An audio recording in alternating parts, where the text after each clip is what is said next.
Syederalun, pencarian pemain sepak bola terus dilakukan di berbagai wilayah Korem 011 Lilawangsa, di mana upacara pembukaan turnamen sepak bola Piala dan Rem Cup 2022 yang digelar Kodim 0102 Aceh Timur perdana di Stadion PSPL Kota Langsa secara resmi dibuka oleh Kasrem 011 Lilawangsa Letkol CZI Emery Dahas. Sebanyak 8 klub tim sepak bola dari kabupaten kota provinsi di Aceh akan bertanding memperebutkan Piala dan Rem Cup 2022.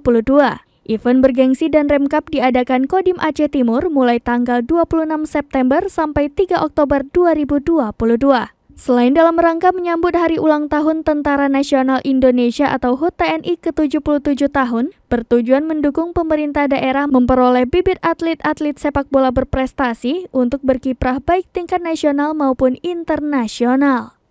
Kasrem 011 Lilawangsa Letkol CZI Emery Dahas mengatakan, event tersebut untuk meningkatkan semangat dan prestasi olahraga bagi generasi muda dalam mencari pemain sepak bola khususnya di berbagai kabupaten kota wilayah Korem 011 Lilawangsa, serta dapat membina karakter kepada generasi muda melalui olahraga secara khusus di cabang olahraga sepak bola.